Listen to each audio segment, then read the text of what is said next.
might be worried about their career and future job. What are the opportunities after COVID time or during COVID time for the science students, especially physics students? Which higher studies options we should select after our masters? Any new skills do we need to learn? There are many questions in our mind, isn't it?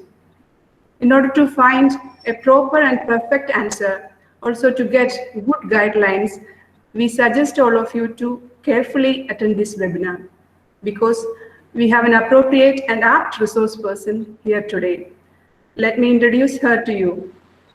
Dr. Shahina Mumthaz, patent attorney, European Union law, who is our eminent speaker of the day.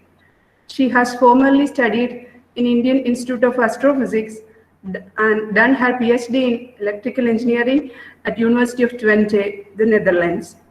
She did her postdoc also in the same university. After postdoctorate, she was a scientific innovator in TNO. It was like a DRDO in India in the field of integrated optics, and it was for 5 years. Later, she started her career in a different and a very important and interesting place, which is in law, that is patent writing and IPR area, for which she had to study 4 years to become patent attorney in NLO, which is the largest European firm in legal services, providing specialist advices in the field of IPR. And it is situated in The Hague, Netherlands. Herewith, I invite our speaker to this webinar, and I express my deep sense of gratitude towards her for accepting my request to give a webinar on this topic. She is a very good and true friend of mine. Once again, a hearty welcome to you all. So let me give this session over to the speaker. Thank you. First of all, a question: can everyone hear me properly?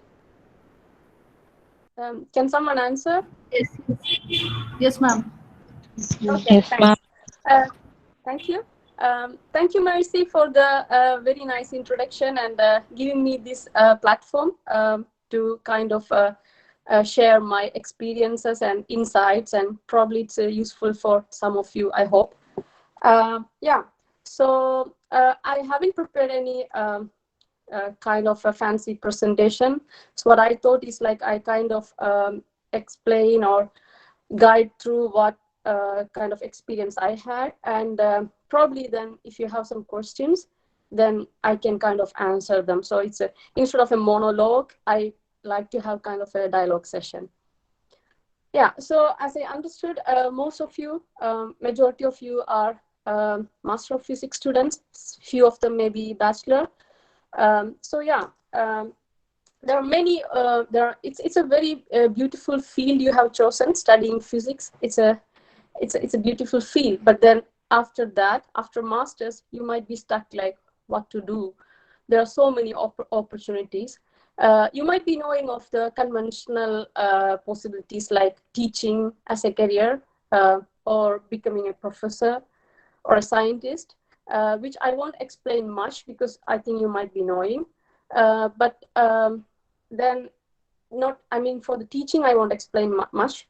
But then if you want to become more on a professor or a scientific path or an engineering path, yeah, okay, is it okay? Yeah, I think it's okay. Okay, I'm hearing some sound, so I hope everything is okay. Can all of you hear me? Yes, ma'am. Yeah, okay, good, yeah.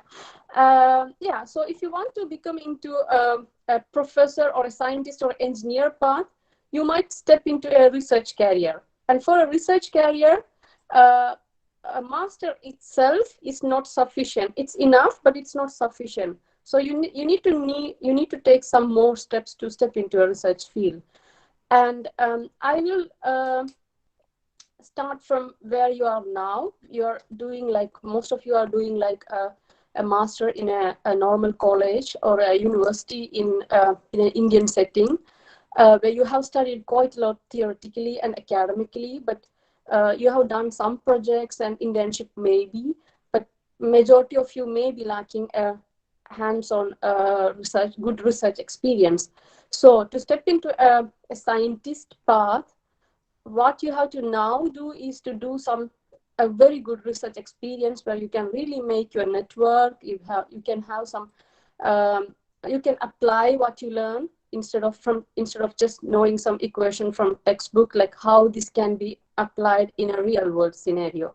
So what I would suggest now all of you to look into doing some short projects which will really, even if you don't want to become a scientist or a professor or something later, it will really add value to your CV.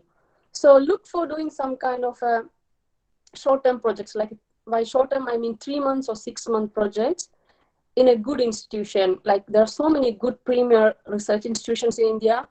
Don't restrict yourself into the place where you're located. Just look outside. Just go outside the, like not from the commuting distance. Just look into other areas and other places in India. There are so many research institutions. Many of you might be knowing, like I did my projects in IAA, the Indian Institute of Astrophysics in Bangalore. Similar to that, there are so many institutions like TFR or IUCA in Maharashtra. Then you have PRL, like IAC in Bangalore. There are several IITs who do excellent research work. And then if you look in Kerala, you have IST or ICER. There's, or even NITs have good projects. So look at different institutions and try to get, there will have some short-term projects there. You may not be knowing, but go recurrently visit their websites. There may be announcements coming, so make it as a routine now.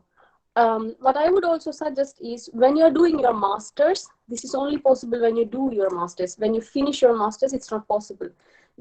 These institutions also call for summer projects, like visiting research projects, mainly for master studying students. You need to write a very good motivation letter. Why do you want to do it? You need to explain. You need to make them understand why do you want to do it. And then try to attend these projects. Like I know that IIA do it every year. They do it for like 12, 15 students every year, some courses, but mainly doing some small projects. But this can have a really good impact on your CV when you apply for other research positions, or if you want to do a PhD.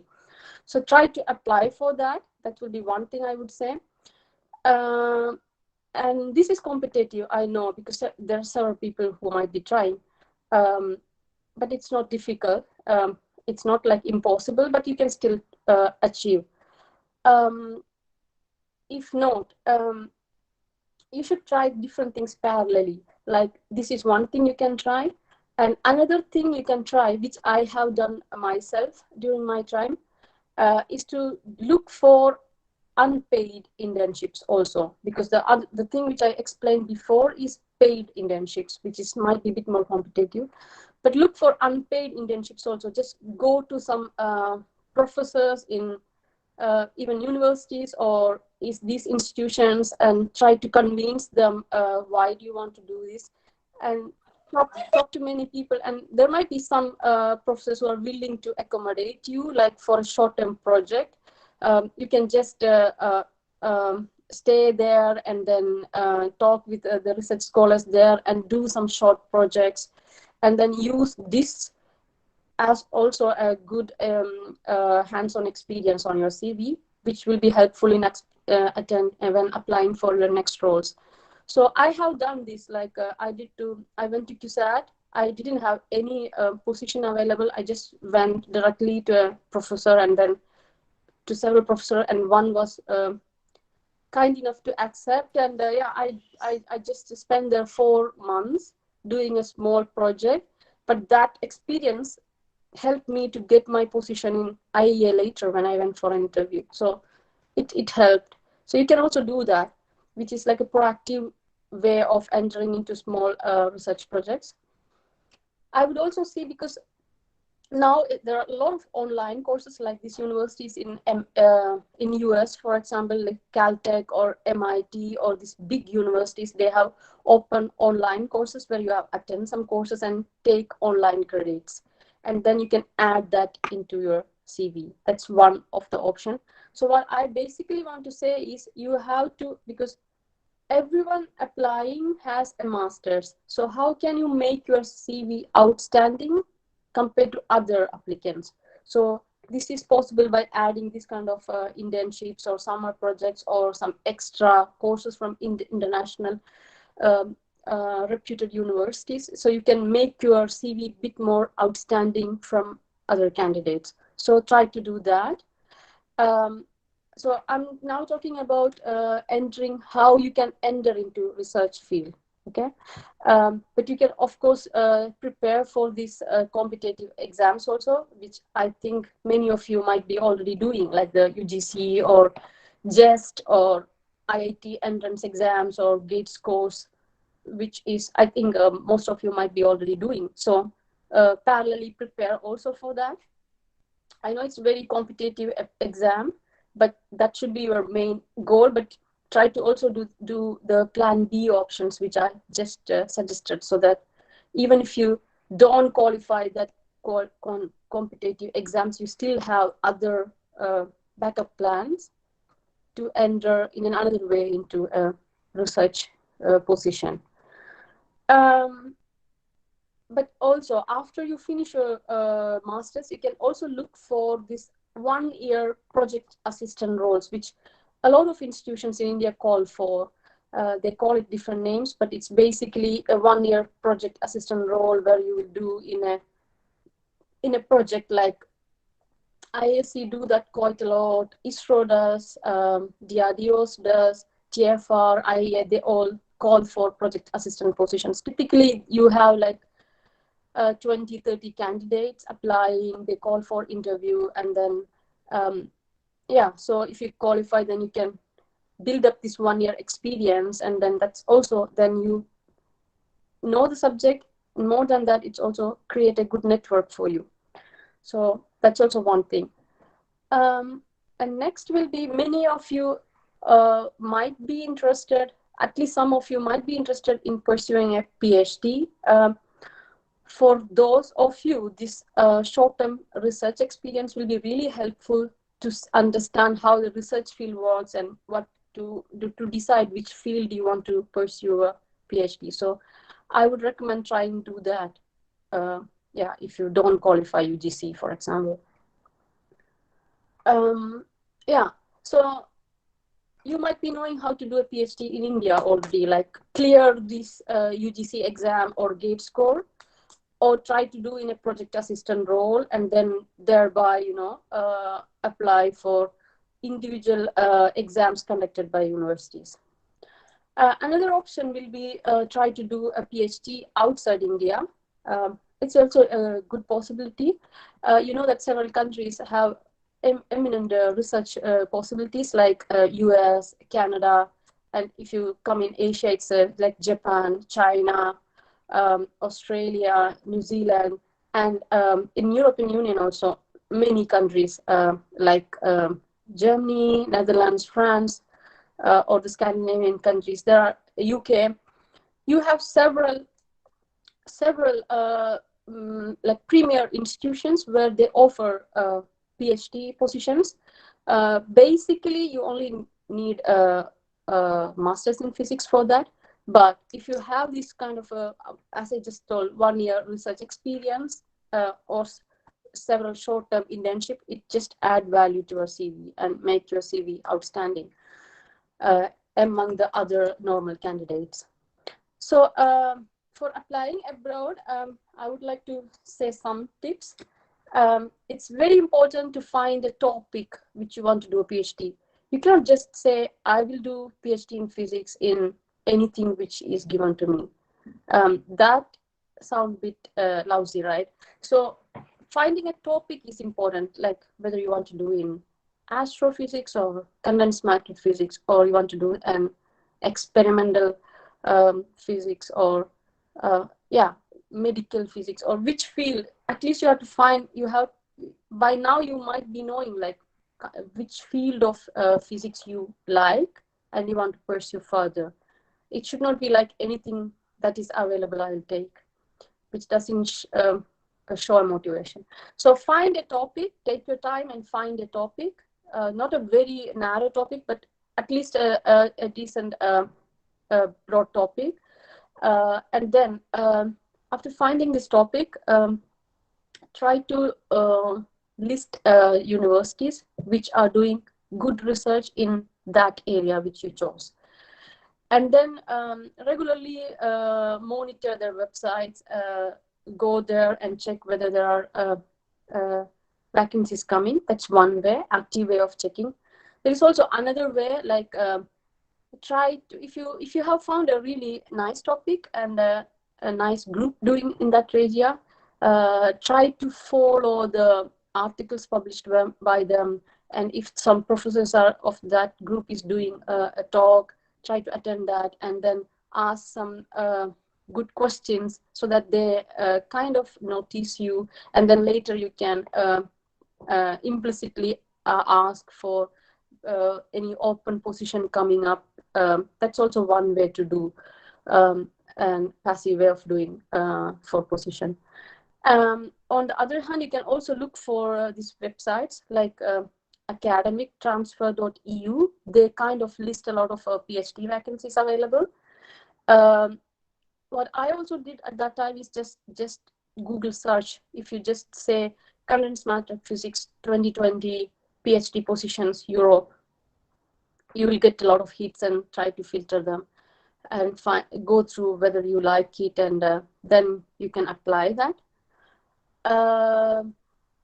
Another thing which I would say is make a very good LinkedIn profile. I hope you all might be knowing what LinkedIn is, at least.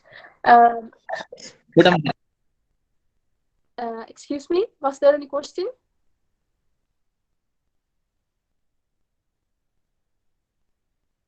Okay, yeah, I heard somebody going to ask something. Yeah, so try to make a very good LinkedIn profile, because a lot of things happen with LinkedIn these days. It's kind of like a holy grail in finding jobs now. So try to make a very good and up-to-date LinkedIn profile. Try to add people and follow people, and you can find jobs in that. Means means when there are vacancies, they get listed. So that's one way of searching opportunities. And when you apply for PhD abroad, there are 3 basic things you should need. In fact, 4. One is a very important, a very up-to-date CV. CV is very important. Don't make it too big, like a 2-page. 2 pages is enough. Try to portray what you have achieved so far. And remember that everyone who is applying will have a master, so that doesn't help. So try to add like what I just mentioned before, like small internships you did, or some online extra courses you did, or seminars you attended. Yeah, try to add a bit more extra to make out your CV. You also need a very good covering letter or motivation letter. Don't make it like a very general one where you only change the name of university, or sentences like, I want to apply for your eminent university, and then you apply to everyone, everywhere the same. Yeah, that kind of is not very attractive. Try to make it a very personal, try to add some elements. If you're applying for an X group in an Y university, try to explain why I like the research of this X group, or why I like to come to Y university. So try to add some personal sentences in that, instead of just writing standard sentences. Yeah, and always try to keep some 2-3 references with you, not your friends or relatives, but really people who can judge your academic and application capabilities. And most important thing is perseverance. Yeah, if you just apply 10 and if you don't get any reply, don't be demotivated, because you have to try quite a lot. Like if you apply 50, you get maybe 2-3 interview calls, and at the end you get one. So yeah, perseverance is very important. Yeah, so, and I think these days everything happens with network. So if you have a excellent degrees but you sit inside a black hole, I think nothing is going to work out. So try to reach out to people, network, and yeah, connect with people, and things can happen if you ignite your network. That's what at least I believe. Yeah, so these are the PhD options for those who want to do PhD. These are the options, either within India or abroad. Many of you may not be interested in doing PhD because it's also a commitment and also detailed, in-depth study. Yeah, that's perfectly fine. But then you can try for some industrial jobs. I think in India, if you're trying in India, the options might be less because there might be a lot of data analysis jobs, but probably doing really in industry might be a bit less. But with this, as I just mentioned before, if you have some project experience, project assistant experience, 1 year or something, then you can get into these industrial jobs or research institution jobs, like an engineer or those kind of DRDO, or you can apply for those jobs. But outside India, there are much more opportunities. If you have a master's and if you have some research experience, you can apply into as an application engineer or a system engineer or a physicist in companies. It's much more easier. So like companies like Philips or Shell or ASML, or these companies really take fresh graduates or graduates with some experience. So yeah, you can try that. But if you only have masters, try getting into job in US or Europe might be a bit difficult. But if you can make your CV with extra this internship and those kind of experience, I think it's still possible. You can try that. Yeah, so these are the kind of known things. I think most of you might be knowing also what I just told you now. I would also be touch on the alternative career paths with the physics graduates can take. Yeah, there are all these alternative career paths. You need to add some extra study or skill into that. For example, you can become a manager of a technical company. For that, I would say probably after master's or PhD, you need to work at least 5 years in a technical project position. And then you know the company and the technology, and then you can do some management course or do an executive MBA or part-time MBA, and then you can go into more managerial role. That's a possibility. You can also go into sales role.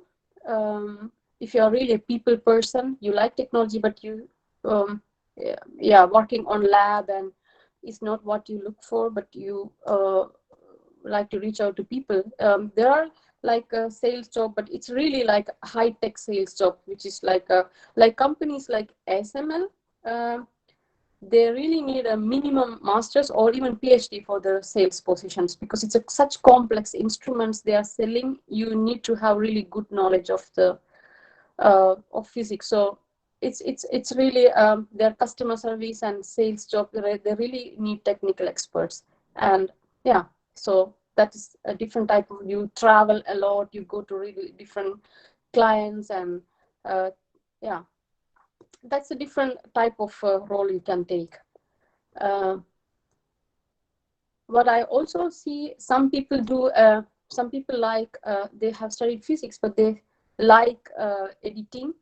I have seen people becoming content editor, because there are like these kind of physics journals like Nature or applied physics letters. These journals need editors who know the subject. So they take people who have master's degree as their editors.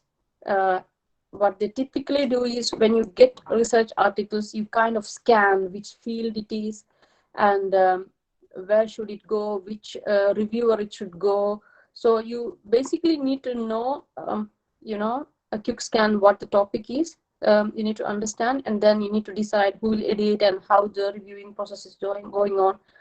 So yeah, that kind of jobs also a lot of people do. These are people who like a bit like editing and journal editing and content writing.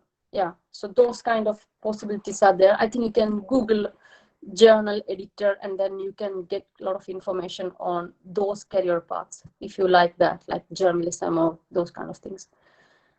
There are a lot of data analysis jobs. I know if you really like mathematics and computer programming, there are these data companies. They hire people who can do data analysis, like insurance companies or those kind of companies. I have seen like people who have done PhD in astrophysics working for an insurance company as their data analyst. Yeah, so that's one possibility. If you like maths and modeling, and instead of going to IT, you can also go to this data analysis jobs.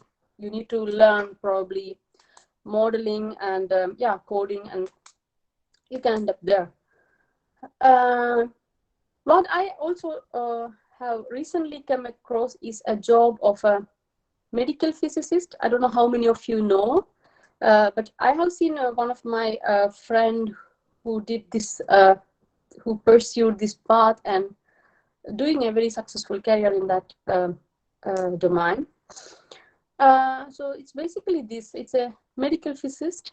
So it's a combination job of physics with medicine. So yeah, you already know the physics with the masters. What you have to back up further is with some study in medicine. It's not MBBS, but some extra courses in medicine. So what medicine? These are for the people who likes physics, but who also like probably bio stuff. Also, like want to work in a hospital or a medical research institution. So what medical physicists do is help people in diagnosis and treatment of diseases. For example, in a cancer therapy, you need to apply radiation, and then together with a group of doctors, a qualified medical physicist will plan for this patient how much dose how much radiation need to be applied, like in how the routine should be, how many times a day, or all this planning, and those are the basic things they do.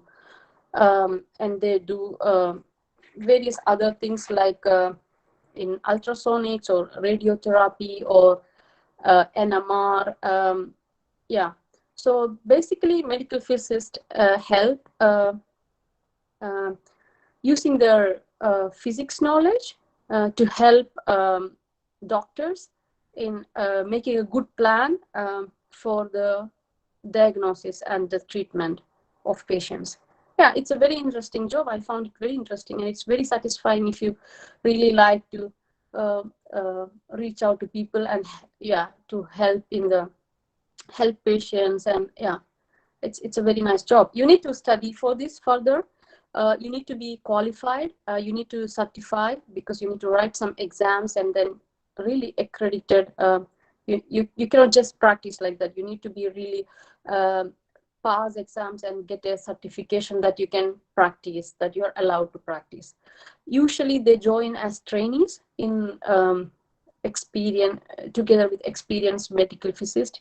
It's like a 2, 3, 4 year of training program, writing a lot of medicine papers, and then at the end you get this certification, and then you can independently practice or join a team of medical physicists in a big hospital. So that's a very interesting career path which you can do after your master's. You might be you might get paid a stipend during your traineeship.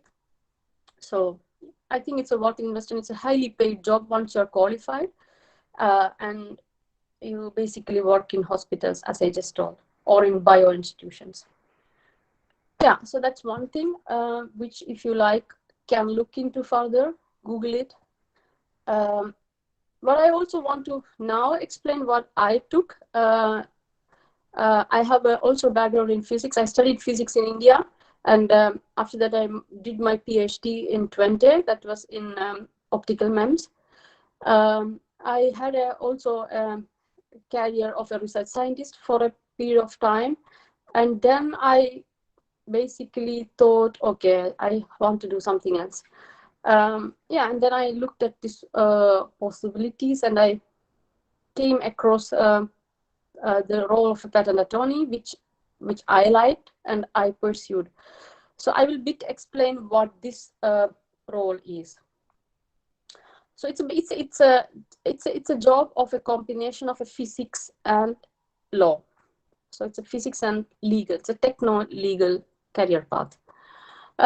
Typically, I see people have a PhD and a law degree, but you can also do with masters. But I would recommend having some work experience before jumping into this field, because you need to know how industry works to become a good advisor. So after masters, try to get this kind of research experience, as I told, and then look into getting a traineeship, a legal traineeship.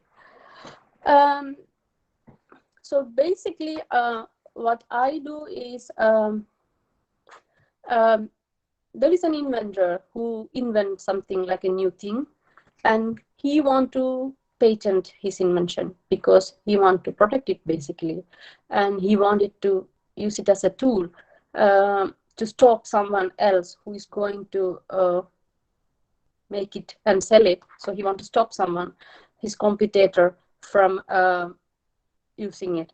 So this inventor comes to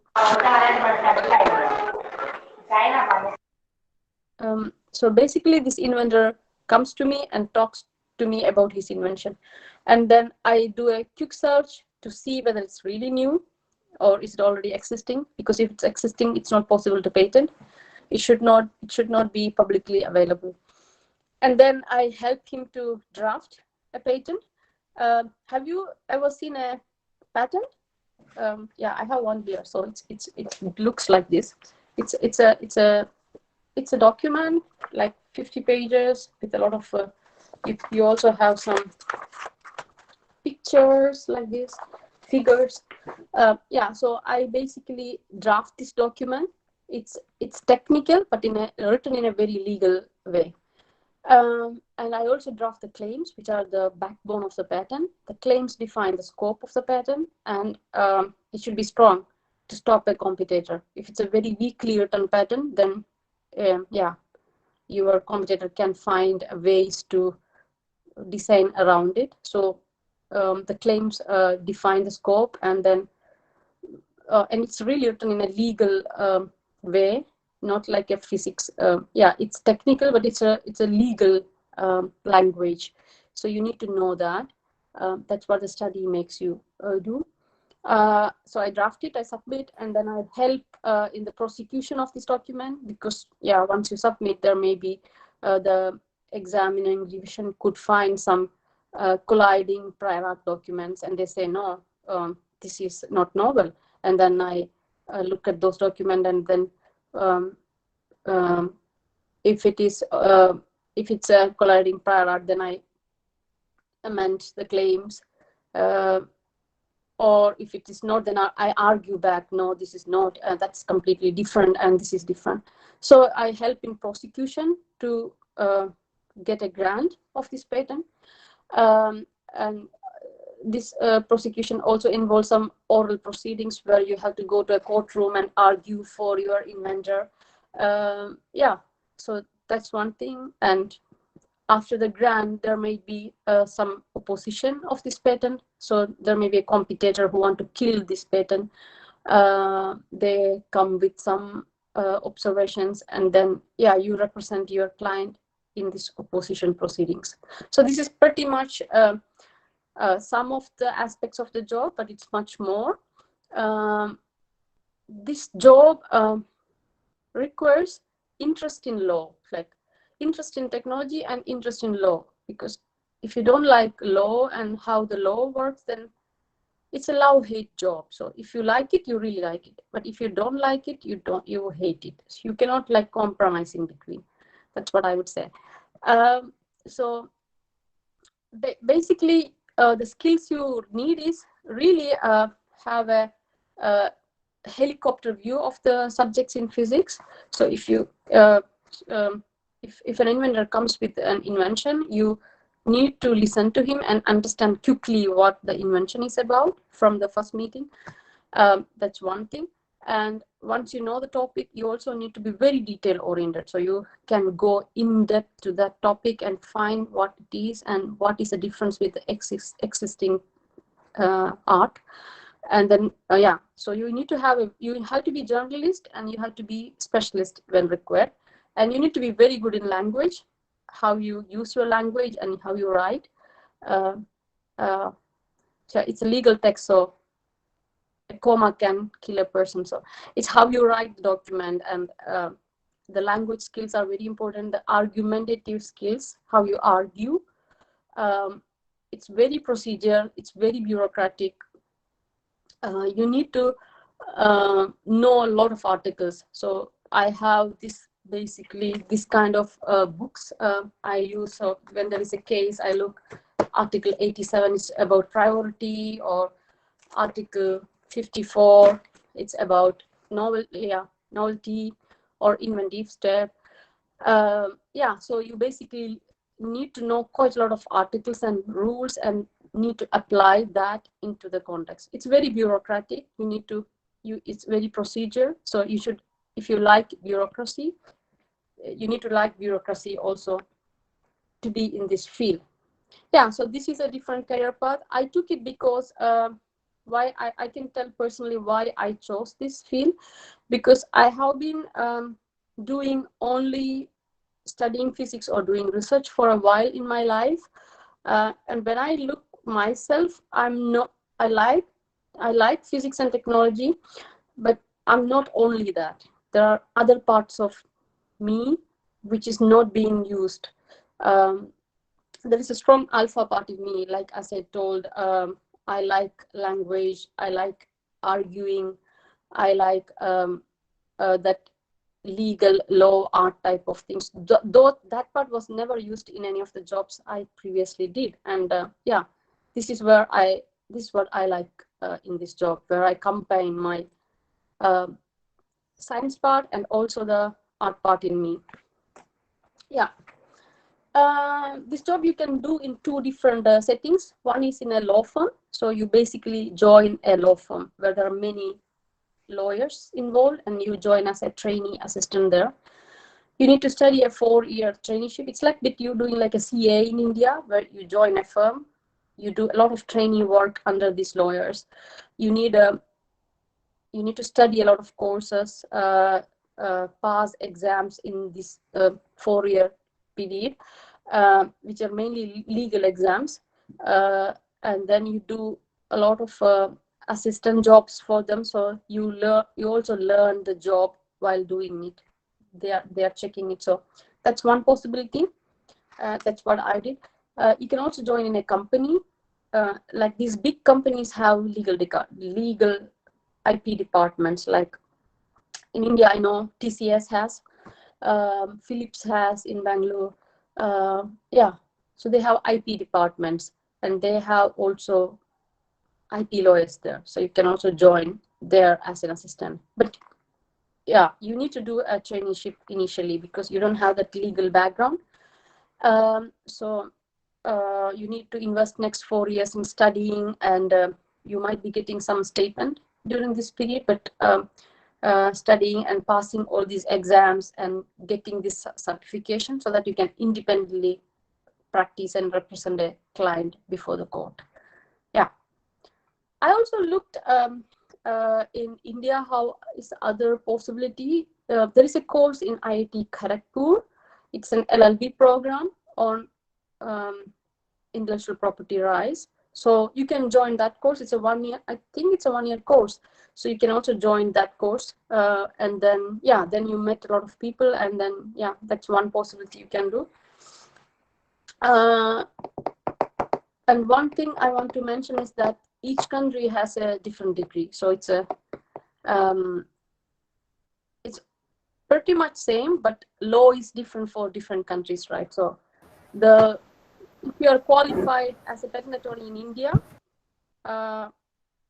you cannot use that same qualification to practice in US or in Australia or in Europe. For each country there is a different exam. So it's dependent on the jurisdiction of that country. But if you have experience, you can learn it out. Yeah.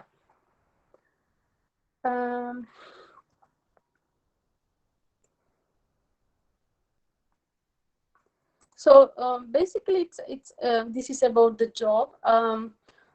What I would suggest is really understand what you want. It's not like this person is doing that, so I want to do that. No, or everyone is doing this, or if you do this course, you will get a very good job and salary. No, it's not that. It's just understand you as a person, what you want.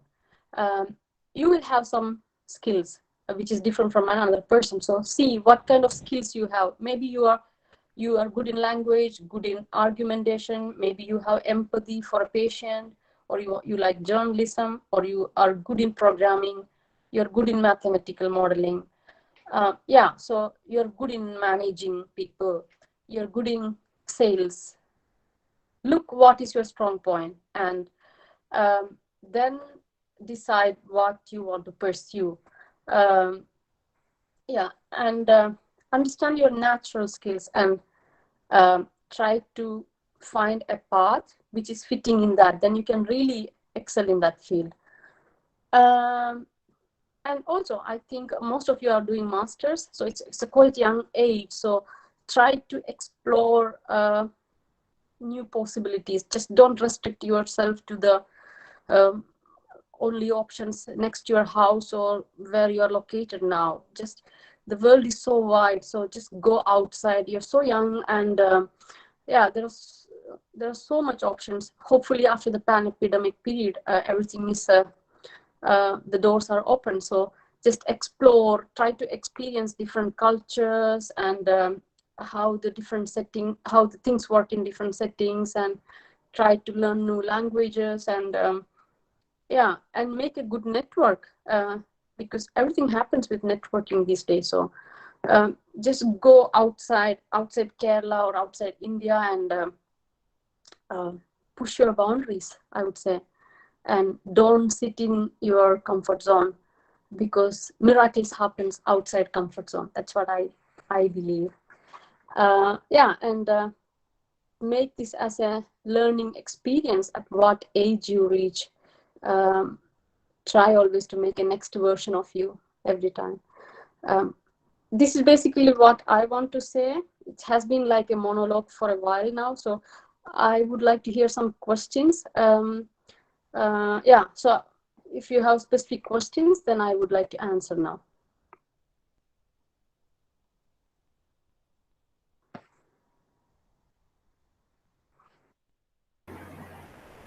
Hello, you can unmute and ask questions, please.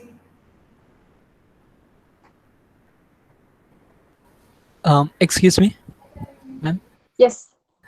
My name is Matthew. I would like to ask you, how did you choose the topic that you wanted to study? Like, how did you determine which was your favorite topic? To be frank, I haven't decided any yet, because this is what at this point I like. Yeah, maybe after 5 years I find something much more interesting, then I'm going behind that. So yeah, but coming to your question, I basically look at myself, what I want. I know that I like physics, that's my base kind of, but I also like from my childhood I'm very good in arguing, so I like arguing. I like this alpha part, I would say, like a low kind of thing, art and literature, those kind of thing, which was never being used in any of the jobs I did as a scientist or anything. So basically, I look what are my skills. Like I'm very good in negotiation. I'm very good in talking with people, and yeah. So I look for my natural skills, and then typically the role, if it's like very introvert type of role, like sitting in a room and only doing coding, that I cannot do because I'm not that kind of a person. So try to look at yourself and a job profile, whether it matches, not 100% match, at least like 60-70% if it matches. And there should be always something to learn new also. It's not the some that you know already. There is something to learn new, and it adds value to make the next version of you. So that's how I choose the topic. Okay. Yeah. Thank The next question. Hello, ma'am. At first, you were talking about making CVs pop up, Yeah. and does this same apply to college applications? Like you said, taking part in programs, summer sessions in international reputed universities, and working with professors. Are they considered when applying to universities, into reputed universities? Yeah, definitely. CV is very important because that's the first thing someone looks at you, that speaks for you. So you have to make it like a good CV, because basically the CV speaks for you. It should intrigue the person who is reading it, and try to be try to add some personal elements, or um, just to sketch something like what kind of a person you are in the CV. Don't make it too long, like 2 pages is enough. Yeah, definitely the CV matters, but it's also the motivation letter, the covering letter you write. Like, why do you want to work with that professor on that topic? Why not someone else? Yeah, he should understand. He should be convinced of that you're not just applying randomly, but you're applying to this professor for this topic in this university. Yeah, that should be there. Yeah. Thank you. Yeah. Next question. Good afternoon, ma'am. I'm Avishkar from Sri Ramakrishna Engineering College, India. Hello. Ma'am, I'm studying mechanical engineering final year. Mm-hmm. If the mechanical engineer, what is the current scope in mechanical engineering field, ma'am? Actually, mechanical engineering is one of the fundamental engineering field, like electrical or civil. I think it's a very strong topic, and it's always valued. Whatever, I think for a long time it's going to have a very good scope.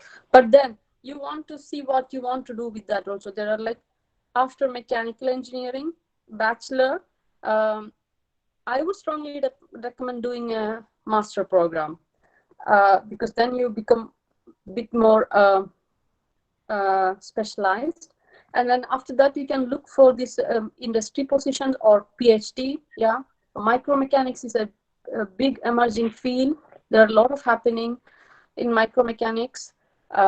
It's pretty much the same thing as I told for physics.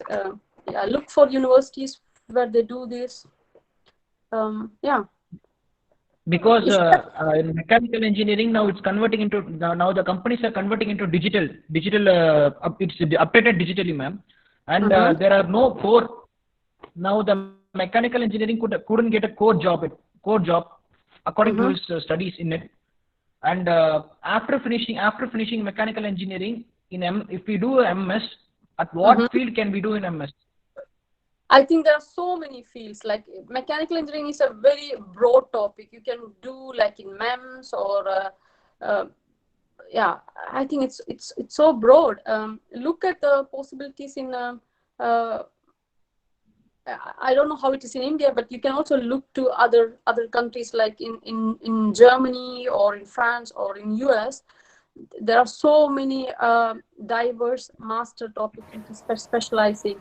And I don't think because of the digitalization, the importance of mechanical engineering will go, because you need a mechanical structures. You cannot just replace everything with digital things. You still need look at the tools which the surgeon uses, or the solar panels, or yeah, mechanical engineering. I don't think the digitalization will reduce its value. Probably in a place, in a local area, or maybe in a country, India. But if you look globally, no, I don't think its value is being reduced. Okay, ma'am. Thank you, ma'am. Yeah. Hello, ma'am. Yeah. Ma'am, good afternoon. This is Chetna from St. Aloysius College. I just want to know what are the path that must be traced to get into a medical physicist field? Yeah, as I just told you, you can also Google that one. But as I just told, you need to approach big hospitals where they have a medical physicist, and then see what are the possibilities. I personally don't know much details about it, but I think you should check it out. The training is done by hospitals that I know, and where they have a team of medical physicists. So you join as a trainee with them, because you cannot start from day one this job. You need to be trained properly. So I'm sure the big hospitals have departments where you apply for traineeship, and they also have some courses who do that. Just check it out. Google. This is a field which is not much people don't know, but it also depends on the country you want to pursue, because the type of exams you need to do is different in US, in UK, or in Australia. So check that one out, I would say. Is there any extra course that must be required to be done? Like BARC it's giving diploma in radio physics. So is there something like this that has to be done? I don't think so. It just adds value, I know. But I think you basically need masters. But then if the competition is so high, and there are so many people who want to do it, and yeah, then these kind of extra courses will help you. But basically you need only masters and maybe some experience. Um, LinkedIn, try to check out medical physicist profiles and see what they have done. For example, what kind of paths they took. Yeah, this is also one thing I like to do. Like, I just go to LinkedIn and check different profiles. Okay, he is in this job, so how did he reach there? What did he study, or what kind of jobs he did to get in there? So you can look that. That's possible. Thank you, ma'am. Yeah. Hello, ma'am. Hello, ma'am. Yeah. Okay, who is going to ask question? Okay, Yeah. ma'am. Yeah. I'm doing BS Physics, and I am currently in third year. But I have interest in philosophy as well. So there exist masters in philosophy of science like that, philosophy of physics like that. But I don't know about the careers of such type of career path. I want to pursue that path and to blend that philosophy and physics and to master in philosophy of science. But I don't know what career paths are for such person, such path, for blending two disciplines. That's an interesting question. I haven't thought about that, but I know some people who did a PhD in the history of physics. For example, how did the physics branch evolve? I have seen people who do PhD in that and then being academicians, but really a career path I haven't seen. So maybe it's something which I don't know. Yeah, interesting. So I need to check that. Mainly it may be in the academic career. It could be by being teacher or like that, but I don't know other than that careers. Yeah, I also don't see anything I heard similar to that, like philosophy and physics, other than academics. Okay, I will be searching. Thank you, ma'am. Yeah.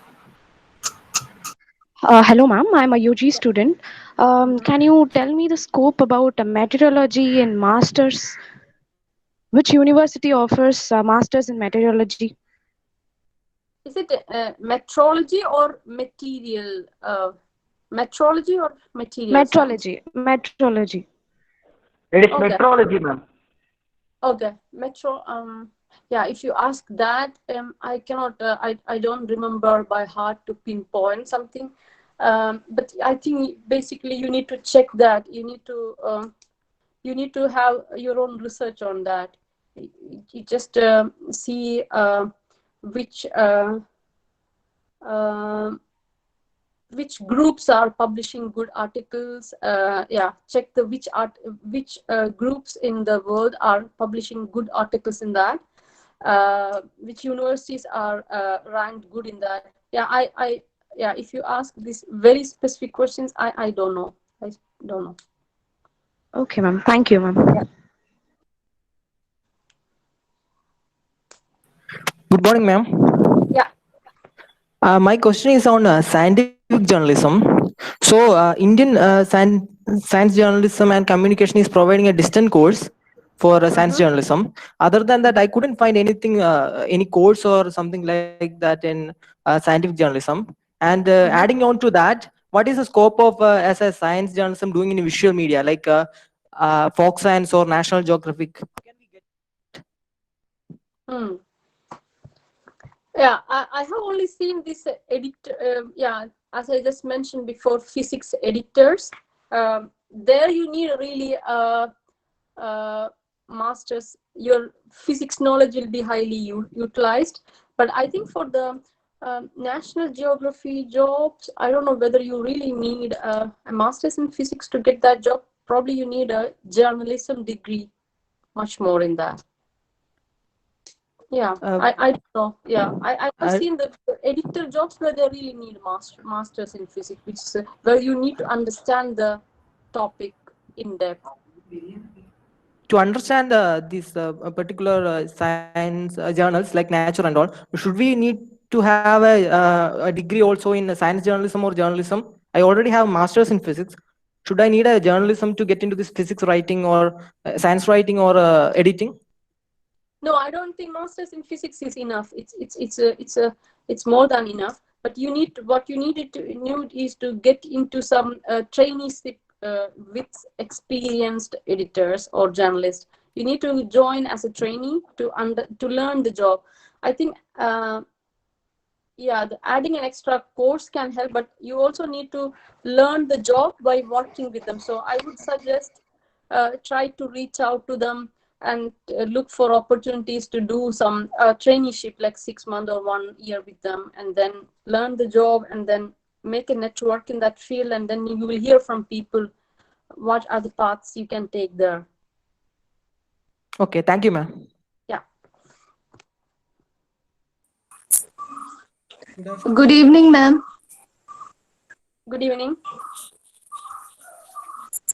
Okay, ma'am. I just want to know, I'm a physics graduate and I want to know how a postdoctoral fellowship makes a difference in building a firm career in research field.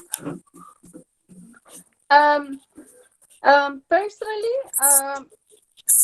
unless you want to become a professor, I don't think postdoc is going to help you much. It's just PhD is good enough actually to go into industry. But if you want to become a professor in a university and you really want to do fundamental research, yes, the postdoc helps 1 or 2, 3, 4. That's to make your CV stronger. Most of the PhDs do postdoc as an intermediate when they don't know what to do and then they want to change their career, like before going to industry, they do as a stint in between. But if you want to become a professor, yes, you have to do at least 2, 3 good postdocs and good experience. And yeah, and if you don't want to do a professor, but if what you're looking to go into industry, master is bare enough, but PhD is more than enough to go into that. Yeah, so postdocs are like a short-term stints, I would say. One more last question, please. Okay, ma'am. Hello, ma'am. Hello, ma'am. I want to ask how to publish a research paper at the undergraduate level. It's possible, actually. It's possible. First of all, if it's a good content, yeah, it doesn't matter whether you are a graduate or undergraduate or a school student to publish a paper. As long as it's even I have seen a 10-year-old has made a patent. If it's an invention, yes. What you have to do is there are some steps to publish a paper. Basically, there are so many journal articles. You need to check which the topic you want to write falls under which field, and then find some articles in that field. And depending on the value of the research, there are like impact factor for these journals. Yeah, for example, Nature and those kind of journals have high impact factor. So only breakthrough inventions are being published there. But if it's like small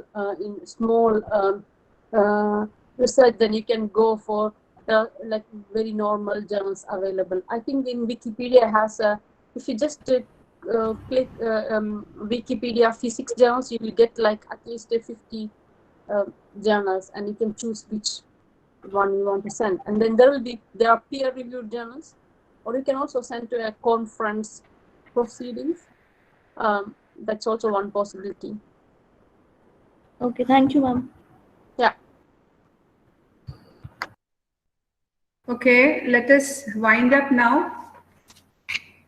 I think it's now already 3 o'clock here. I hope I think it is 12 o'clock, isn't it? Or 11 o'clock? Yeah, 11:30, yeah. Okay, then there is one more last question I will ask you. It was in the chat box. It was from Ajay.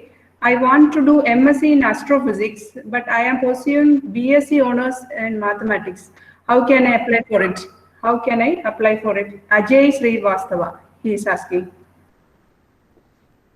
Masters in astrophysics. I know that IAA has some. I don't know how, because I studied in India like back in 15 years back. So at that time, in IUCAA and IAA, they had strong programs. But for the masters, there might be new courses coming up. I'm not really aware of the new courses that are started in India. But you can definitely try outside India also. There are quite. This is a quite normal course. I'm sure you can find something in Europe or US if you just Google it. But in India, for the astrophysics, I would say the premium institute, IAA. Yeah, sorry.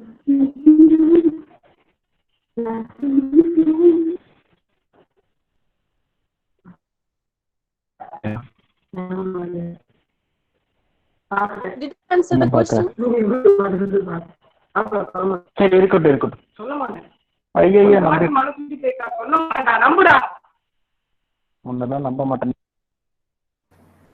I think it's not clear enough. Okay. So I think in India, it's mainly IAA and IUCAA and AVIS. Yeah, those are the premium institutions who do in astrophysics. And yeah, definitely ISRO for research. Excuse me, ma'am. Okay, let us. Sorry for asking late. I want to ask that how one can pursue a career in physics as a science communicator or physics communicator. So what sort of study is needed? Either PhD is needed for that or not, or master is enough, or how can one be a science communicator? Yeah, I have seen some vacancies regarding this role. You don't need a PhD for this. PhD is a very in-depth specialized research in one topic. For a science outreacher, what you need is a master is good enough. but you need to be very good in communicating with people. But yeah, so what I recently saw is like very big research programs, they need a outreach person who talks to media and who talks kind of publishers, and they write blogs about the research, and they kind of give interviews in media. It's not many such roles, but there are many roles. I would say for this role you need more personal skills like communication skills, how to present yourself, understanding the topic. So the master is enough for that. You pretty much understand what's going on with your master degree, but then it's more the communication skills you needed. I don't think you need extra course for that, but yeah, you need to convince an employer how good you are in communication. Okay, ma'am. Thanks, ma'am. That's great. It's very valuable. Thank you, ma'am. Thank you. Thank you all. Thank you very much, Shahina. It was very informative talk. Lots of new informations and new opportunities, both in academics, industries. Also in other fields like law, bureaucracy, medical field, editing, data analyst, etc. It goes on like that. So I think the message will be like explore yourselves and what is your strong points, and understand your natural skills and make networks also. There were many informations. It was fantastic. I think I was also very happy to hear from you. Hope the participants got answers for their questions and doubts. Also, there were many participants from all over India. Hope all of you benefited from it. Thank you all. Thank you all. So thank you very much. Thank you Very much for listening to me and proactively asking questions and arranging this platform for Mercy and for the KE College. Thank you very much. Thank you. Yeah.